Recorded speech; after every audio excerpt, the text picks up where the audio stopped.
Hi beauties, and welcome to today's reading. um we're going to do a little bit of bookmancy towards the end. That's what we're gonna do different today, and I'm really excited to share that with you. But up until that point, as you can see, I already have your tarot cards shuffled, your oracles shuffled. So let's see what this is about. This is about a period of your life that you're about to enter, where socializing, meeting people, being out and about, possibly seeing more faces than you're used to is going to be a huge theme. A lot of you that are here today might be Libras or have prominent Libra placements. You don't have to, but if those are present, that might be extra confirmation that this reading is for you. So, I feel like in this new chapter, you guys are learning how to be social creatures. Some of you might have gone through a period of time where you were in hermit mode. Some of you might have been social, but with the wrong people. And there's yet others who have been socializing with the right people, but are just a little bit awkward, or they feel like they're being the black sheep of the group or something like that. And it's almost like there isn't enough reciprocation between you and the people in your life, whether those be friends, family members, or lovers. I do want to point out that for those of you who find themselves in this predicament of I am not getting along with my partner, my romantic partner, I do get a sense that what you guys need to do is work on your ability to defend yourself and to stand your ground. I do feel like you being a Libra or having this ability to keep conflicts at bay and want everyone to feel peaceful and happy and joyous, and you want to get along. You want to avoid conflict pretty much at all costs, whenever possible. But I feel like your fear of conflict has elicited the easier access of people who will take advantage of you into your life. So, if your relationships have been kind of shite, one of the reasons why is because you need to be okay standing up for yourself, right? There's nothing wrong with that. I know some of you might have a fear of rejection or perhaps a fear of abandonment, and standing up for yourself might be something that's incredibly hard to do. That stirs up a lot of feelings, a lot of anxiety inside of you, but it is something that you get used to the more you practice it. And it is something really, really important in order for you to keep being respected, not only by those who you interact with, but for you to respect yourself, right? You tend to have better boundaries when you love yourself, and vice versa. When you have self-esteem, you will want to have boundaries because you don't want yourself to be drained, to be used, to be manipulated into doing something you don't actually agree to do. And I feel like part of your work from now on is going to be to, first of all, grow that self-esteem by setting better boundaries and learning not to seek approval from others, but from the results that you are getting for yourself. So, for example, some of you might have set out multiple times throughout your existence to lose weight, get better grades, get a certain diploma or certificate, or a certain brand of car, watch, anything that will get like external approval, right? When you stop chasing that, what you are going to start looking at instead for that validation is going to be the results you are getting from the work that you are putting in. So even if you don't have that perfect body, let's say, you still respect yourself because you still go to the gym 3-4 times a week when you feel like it and when you don't feel like it. It doesn't matter. This is something that builds character and it builds that self-esteem. And soon enough, it will be visible. So you will feel even more proud and it will be even easier to uphold this promise to yourself. But you're not gonna get approval from external factors anymore. It's gonna be compounded from the work that you have put in. Okay. I do feel like also in this new chapter, some of you might need to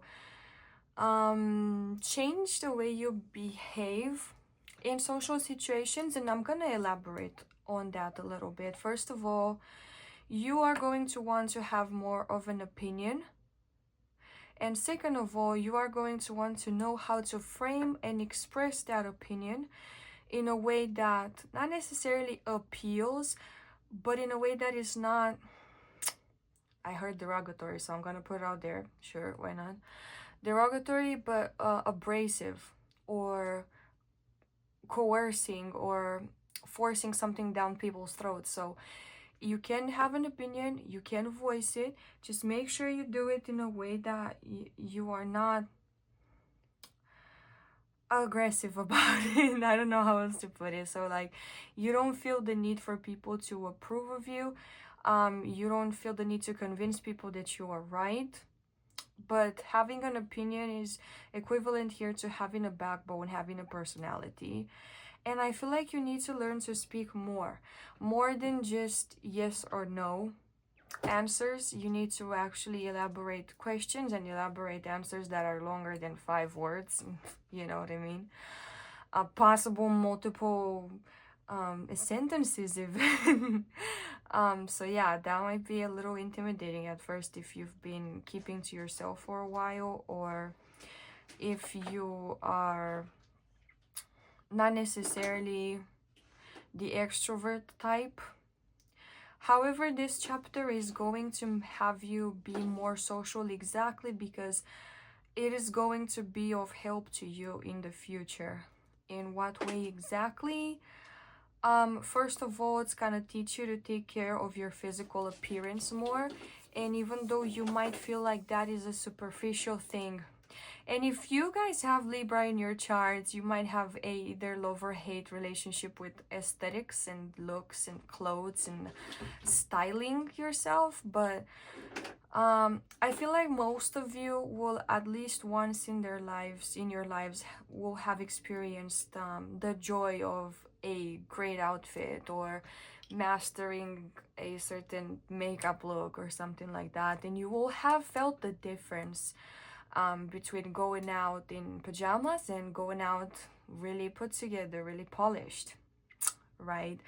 So I do feel like appearances are gonna be important, and you're gonna see how taking care of yourself, not necessarily looking good, but looking like you take care of yourself, is going to get you further than you ever thought was possible. I really hope this is not gonna break, so I'm gonna put out this candle. It's probably not the most effective way. Hang on a second, I do have one of those things that put out candles.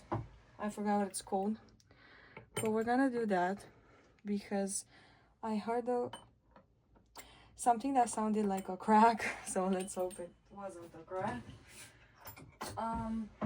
Anyways, to continue, yeah, so like I said, you are going to learn how being polished and looking a certain way can make all the difference, even though you might not be upholding the traditional good looking standard. It doesn't matter. Like, you don't need to look fabulous, you just need to look polished, or like you care about yourself. And it's all about acting here. There's a lot about acting here. How you act, how you present yourself, the role you are playing. What kind of role are you playing in your group, in society? How do you want to be perceived?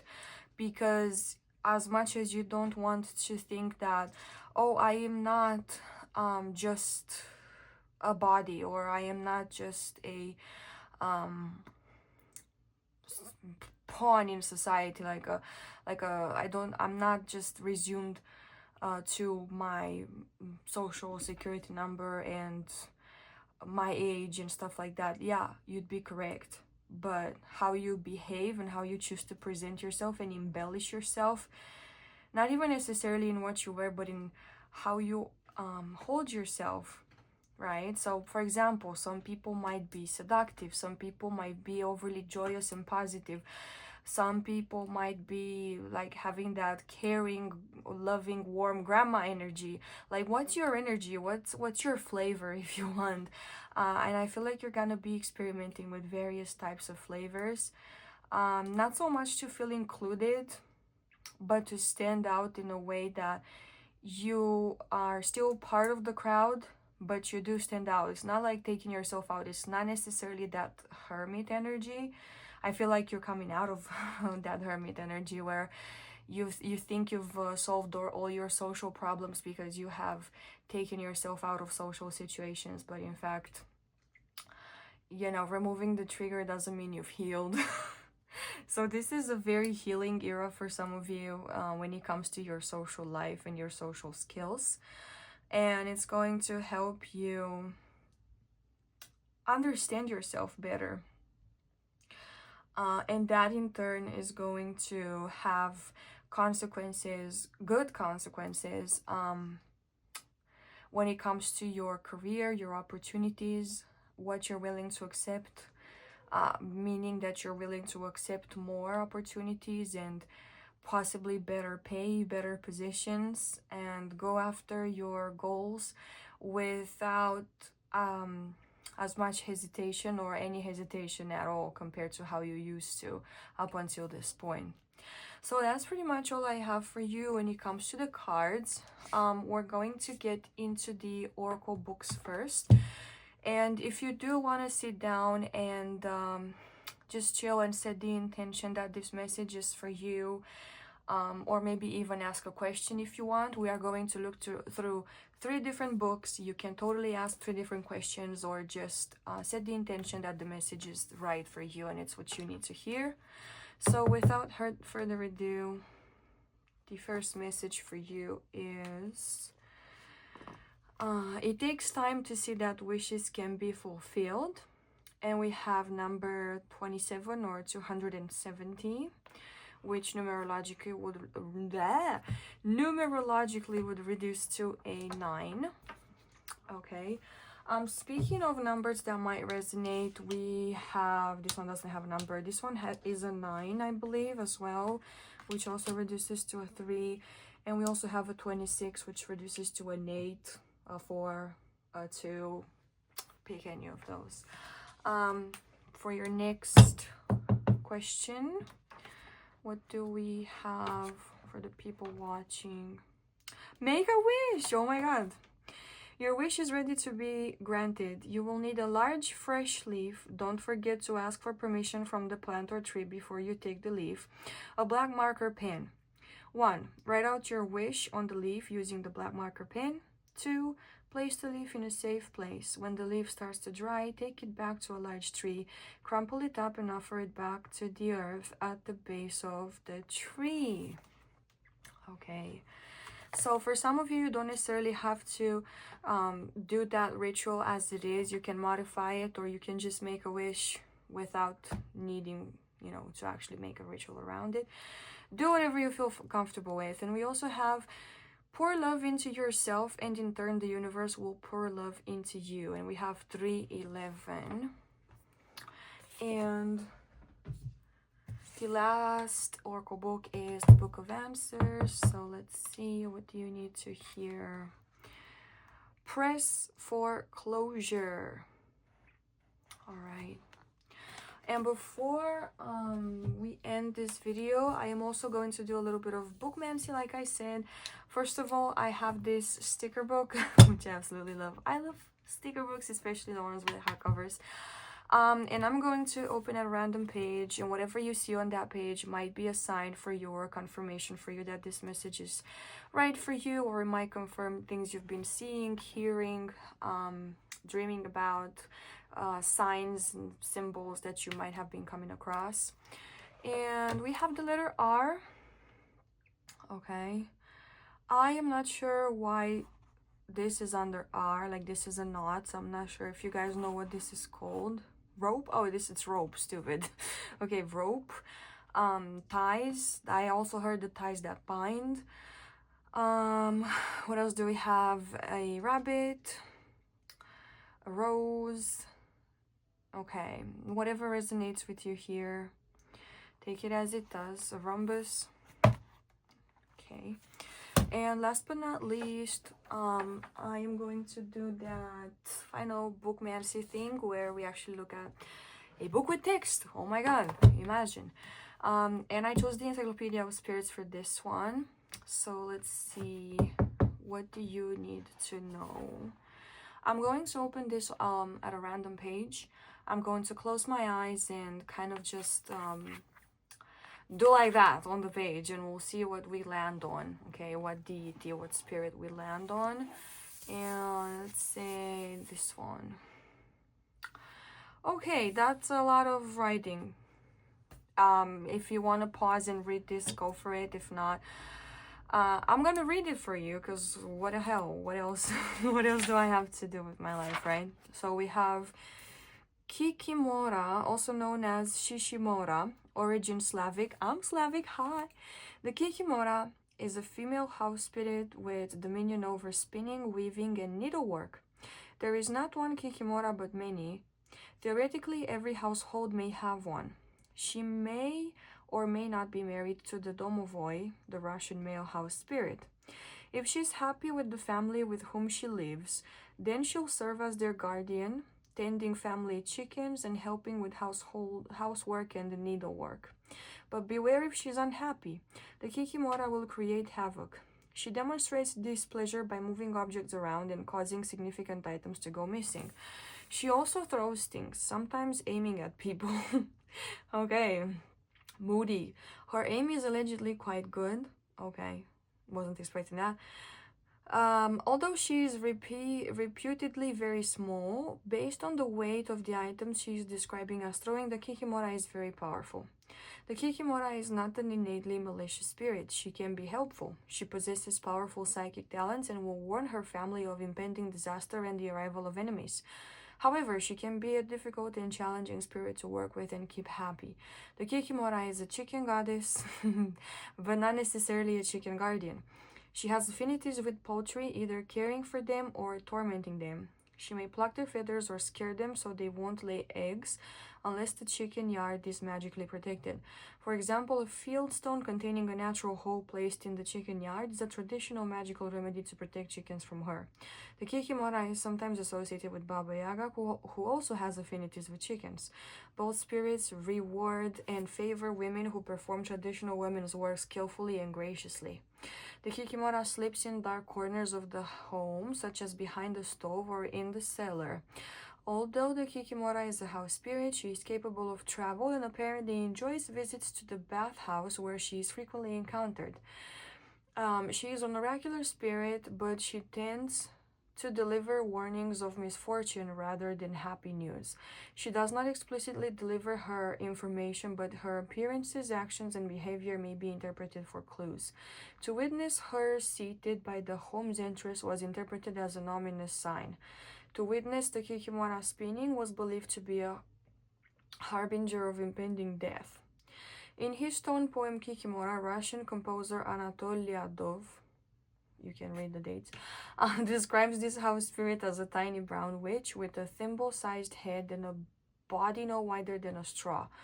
She spends her first 7 years living in a magician's mountain cave, where she sleeps in a crystal cradle and is regaled with fairy tales by the magician's cat. Only after 7 years does she leave the cave to go live among people. Manifestation. The Kikimora is usually described as a small woman with long flowing hair wearing traditional Russian folk costume. She may have chicken feet. She is most frequently witnessed combing her hair. Bird chicken time. The Kikimora is particularly active during the Yuletide season. I am not sure if I'm pronouncing that right. She also Baba Yaga and Domovoy. So if anything here resonated for you guys, maybe familiars or spirits that are attending to your home, maybe being careful who steps into your house, maybe setting up protection, something with chickens might be a sign. But yeah, anything here that resembles a sign, take it as it resonates, and if it doesn't, it's fine, that wasn't for you. So thank you so much for watching this video. Make sure you subscribe, make sure you like this video if you want to support me, and leave me a comment down below. Let me know how it resonated. If you want details on my private readings, you can find them in the description of the video. And feel free to follow me on Instagram and TikTok. So other than that, I'll see you next time.